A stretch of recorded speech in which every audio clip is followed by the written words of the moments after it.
আসসালামু আলাইকুম। যারা পুরনো কম্পিউটার ব্যবহার করতেছেন, যাদের কম্পিউটার স্লো, স্পিডলি কাজ করে না, তাদের জন্য আজকের এই ১০ টি টিপস আপনারা যদি ফলো করেন এবং ১০ টি কাজ যদি আপনাদের কম্পিউটারে করেন, তাহলে আপনাদের কম্পিউটার অনেক ফাস্ট হবে এবং দ্রুত চলবে। তো চলুন আমরা মূল ভিডিওটি শুরু করি। আমরা ১ম এই যেটি দেখাবো সেটি হচ্ছে স্টার্টআপ প্রোগ্রাম আপনাদের বন্ধ রাখতে হবে। কম্পিউটারে অনেক সময় অপ্রয়োজনীয় কিছু প্রোগ্রাম চালু থাকে, এগুলো আপনি বন্ধ করে নিবেন। এগুলো বন্ধ না করলে তাহলে কম্পিউটারের উপরে প্রেশার পড়ে এবং কম্পিউটার স্লো কাজ করে। এজন্য আমরা এই যে বারটি আছে নিচের এখানে রাইট বাটন ক্লিক করে টাস্ক ম্যানেজারে ক্লিক করব। করার পরে দেখেন এখানে অনেকগুলো প্রোগ্রাম আছে। এখান থেকে এই যে স্টার্টআপ এ ক্লিক করে দিবেন। দেওয়ার পরে স্টার্টআপ থেকে এখানে দেখেন এনেবল রয়েছে এবং ডিসেবল রয়েছে। তো আপনার যেটা প্রয়োজন নেই সেটা আপনি এখান থেকে ডিসেবল করে দিবেন। যেমন ধরেন আমার এটা প্রয়োজন নেই, তখন আমি এই রাইট বাটন ক্লিক করে যে ডিসেবল এ ক্লিক করলেই ডিসেবল হয়ে যাবে। এরকম করে আপনি আপনার প্রোগ্রাম যেগুলো আছে, যেমন এখানে একটা ডিসেবল করা, আমার যদি এটা প্রয়োজন হয় তখন রাইট বাটন ক্লিক করব, এনেবল এ ক্লিক করব, দেখেন এনেবল হয়ে গেছে। আর ডিসেবল করতে চাইলে ডিসেবল এ ক্লিক করবেন। এইভাবে এখানে যে প্রোগ্রামগুলো আছে এবং দেখবেন যে কোনটা আপনার প্রয়োজন নাই সেগুলো ডিসেবল করে দিবেন। পরবর্তীতে আমরা যেটি দেখাবো সেটা হচ্ছে টেম্প ও জাঙ্ক ফাইল মুছে ফেলুন। অর্থাৎ এমন কিছু ফাইল থাকে যেগুলো কোনো প্রয়োজন নেই, আপনি কাজ করতে গিয়ে যে সমস্ত প্রোগ্রাম বা ফাইলে প্রবেশ করেন ও যে কাজগুলো করেন সেই কাজের প্রেক্ষিতে কিছু অপ্রয়োজনীয় ফাইল এগুলো যুক্ত হয়ে থাকে। তো এগুলো রিমুভ করতে হলে আমরা এই যে সার্চ বারে গিয়ে এখানে সার্চ করে দিব। তারপর রান লিখে দিব। রান লেখার পরে দেখেন উপরে রান চলে আসছে, এখানে আমরা ক্লিক করে দিব। দেওয়ার পরে এখানে এরকম আপনাদের ফাঁকা থাকতে পারে। তো আপনারা এখান থেকে পার্সেন্টেজ দিবেন, তারপরে এই যে টেম্প, তারপর আবার পার্সেন্টেজ দিবেন। দেওয়ার পরে এখান থেকে ওকেতে ক্লিক করবেন। করার পরে এরকম অপ্রয়োজনীয় ফাইলগুলো আপনার থাকবে, এগুলো সব কন্ট্রোল এ দিয়ে সিলেক্ট করবেন। তারপরে কিবোর্ড থেকে ডিলিট বাটন প্রেস করে ডিলিট করে ফেলবেন। তো দেখেন আমাদের ডিলিট হচ্ছে। এখন যে কয়টা ডিলিট হয়েছে বাকিগুলো আর করার দরকার নেই, আপনি স্কিপ করে দিবেন, অথবা এখান থেকে এই যে টিকটা দিয়ে আপনি স্কিপ করে দিবেন। সবগুলো একত্রে ডিলিট করা এখান থেকে সম্ভব নয়। আবার আরেকদিন করবেন, দেখবেন কিছু ফাইল আবার ডিলিট হয়ে যাবে যেগুলো আগে ডিলিট হয়নি। তো আমাদের সময় নিচ্ছে অনেক, আমরা এখান থেকে কেটে দেই। কেটে দিলাম, এখান থেকে আর কিছু করার দরকার নেই। এখান থেকে আমরা আবার কেটে বেরিয়ে যাব। এখান থেকে এখন আমরা আবার রানে চলে যাব। এখানে রানে গিয়ে আমরা এখানে লিখে দেব রিসেন্ট। রিসেন্ট লিখে তারপর আমরা ওকেতে ক্লিক করে দিব। দেখেন এখানেও অনেকগুলো ফাইল আপনি দেখবেন, এই যে এখানে অনেকগুলো ফাইল আমাদের জমা হয়েছে, অর্থাৎ রিসেন্ট যে কাজগুলো আমরা করেছি সেগুলো। কন্ট্রোল এ দিয়ে সিলেক্ট করে ডিলিট বাটন প্রেস করব, তাহলে দেখবেন এই ফাইলগুলো সব ডিলিট হয়ে গেছে। রানে গিয়ে এখান থেকে লিখে দিব প্রিফেটস। এই যে দেখেন এখানে নিচে আবার আগেই লেখা ছিল প্রিফেটস, ঠিক আছে? এখানে এই বানানটা ঠিকভাবে দেখে তারপরে লিখবেন, ওকেতে ক্লিক করবেন, এখান থেকে কন্টিনিউতে ক্লিক করবেন। করার পরে কন্ট্রোল এ দিয়ে ডিলিটে প্রেস করবেন। তাহলে দেখেন ডিলিট হয়ে গেল। একটা ফাইল শুধুমাত্র ডিলিট হবে না, এখান থেকে স্কিপ করে যাব আমরা। আপনার একটার জায়গায় ৩টা ৫টা ১০টা বা অনেক থাকতে পারে, সেই ক্ষেত্রে কোনো সমস্যা নেই, আপনি স্কিপ করে দিবেন। তো এখান থেকে কেটে দিবেন। কেটে আমরা বেরিয়ে গেলাম। তো আমাদের এই কাজটি করা সম্পূর্ণ শেষ। এই কাজটির মাধ্যমে আমাদের কিন্তু কিছু অপ্রয়োজনীয় ফাইল ডিলিট হলো এবং আমাদের স্টোরেজ কিন্তু খালি হলো। কিছু অপ্রয়োজনীয় ফাইলের জন্য আমাদের স্টোরেজটা কিন্তু ফুল হয়েছিল। এখন আমরা যেটি দেখাবো সেটি হচ্ছে আপনাদের কম্পিউটারে কিছু অপ্রয়োজনীয় সফটওয়্যার ইনস্টল করা থাকে, যেগুলো আনইনস্টল করতে হবে। অপ্রয়োজনীয় সফটওয়্যার আনইনস্টল কিভাবে করবেন? এই যে কন্ট্রোল প্যানেলে চলে যাবেন। এখানে আপনার ডেস্কটপে নাও থাকতে পারে, তখন আপনি সার্চে গিয়ে লিখে দিবেন কন্ট্রোল প্যানেল। কন্ট্রোল প্যানেল, এই যে দেখেন কন্ট্রোল লেখার সাথে প্যানেল চলে আসছে, এখানে আমরা ক্লিক করে দিব।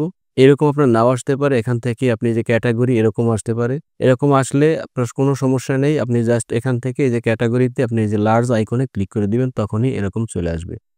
এখান থেকে দেখেন এই যে প্রোগ্রামস অ্যান্ড ফিচার্স রয়েছে, এখানে ক্লিক করবেন। করার পরে এখানে দেখেন আপনাদের যে ফাইলগুলো বা সফটওয়্যারগুলো ইনস্টল করা সেগুলো এখানে শো করবে। এখান থেকে আপনার যেটা প্রয়োজন নয় সেইটা আপনারা ক্লিক করবেন।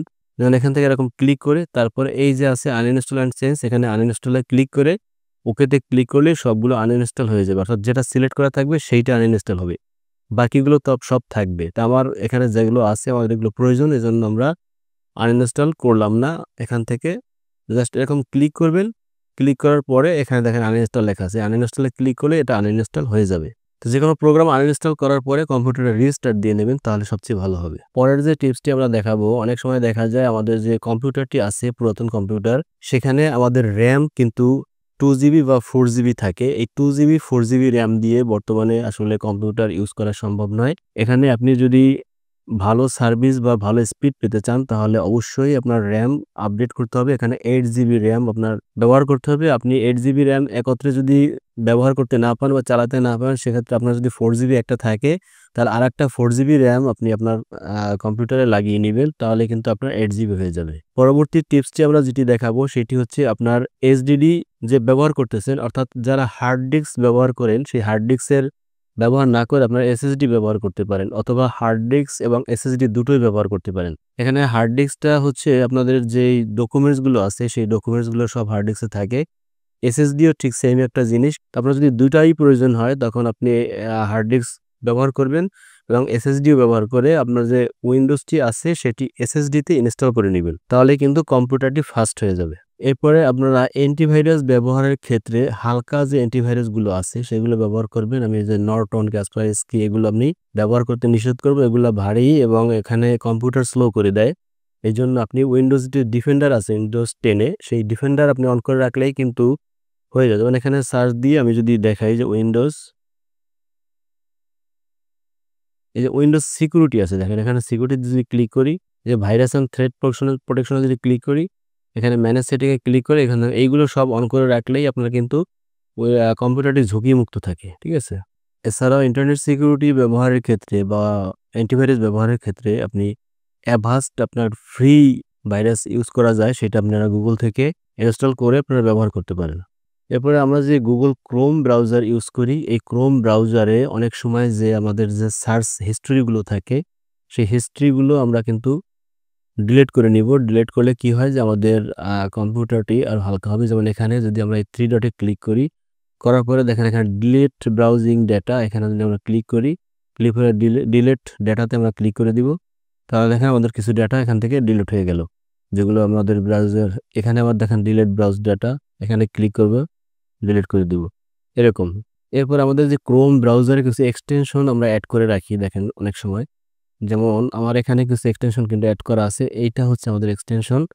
এখানে অনেক এক্সটেনশন আপনার ব্যবহার করা বা এড করা থাকতে পারে। সেগুলো আপনি রিমুভ করে দিবেন। আমরা দেখেন এখানে অনেক কিছু এড করা রয়েছে।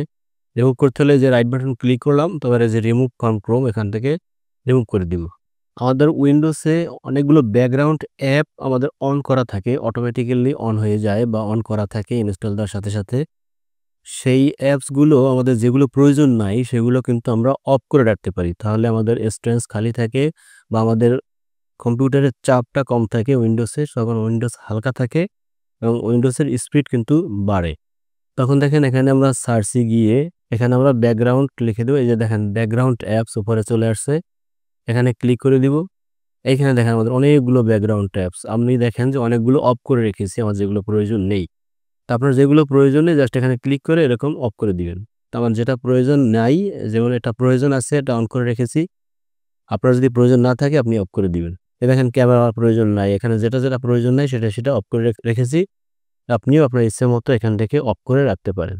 তো আমরা দেখা যায় অনেক সময় উইন্ডোজ ক্র্যাক ভার্সন ইউজ করি। অনেকে উইন্ডোজ আপনার কিন্তু ফ্রিতেও ব্যবহার করা যায় এবং সেটা সঠিক ওয়েতেই ব্যবহার করা যায়। সেটাও যারা করেন তারা কিন্তু আপনি ফ্রিতেই আপডেট করে রাখতে পারেন। তো সেই আপডেটটা করার জন্য আমরা উইন্ডোজে রাইট বাটন ক্লিক করে আমরা এখান থেকে যে ডিভাইস ম্যানেজারে চলে যাব। ডিভাইস ম্যানেজারে গিয়ে এখানে দেখেন যেগুলো আপনাদের হলুদ মার্ক করা থাকবে সেগুলো আপডেট থাকে না, এজন্য সেরকম থাকে। ধরেন আমার এখানে এই যে পয়েন্টটা আছে এখানে ক্লিক করে দিলাম, অ্যারোটায় ক্লিক করে আমরা রাইট বাটন ক্লিক করি এখান থেকে। এই যে আপডেট ড্রাইভার এখানে ক্লিক করতে হবে। এই যে search automatically for device drivers' এখানে ক্লিক করব। তারপর দেখেন আমাদের এখানে এটা অটোমেটিক্যালি অলরেডি ইনস্টলড, অলরেডি এটা আপডেট রয়েছে। এরকম আপনার যেটা আপডেট করার প্রয়োজন বা যেটা আপডেট নেই সেইটা আপনি আপডেট করে নিবেন এভাবে। ঠিক আছে? সর্বশেষ আরেকটা প্রসেস আমরা দেখাবো সেটা হচ্ছে ডিস্ক ক্লিন আপ। অর্থাৎ আপনার এখানে যদি আমি এই যে দেখেন ডিস্ক ক্লিন আপে আমরা ক্লিক করব। করার পরে এখান থেকে যে সি ড্রাইভে কিছু অতিরিক্ত বিষয় থাকে যেমন ওকেতে ক্লিক করলাম। এখান থেকে ওকেতে ক্লিক করব। ডিলিট ফাইলে ক্লিক করে এখন দেখেন ডিলিট হইতেছে।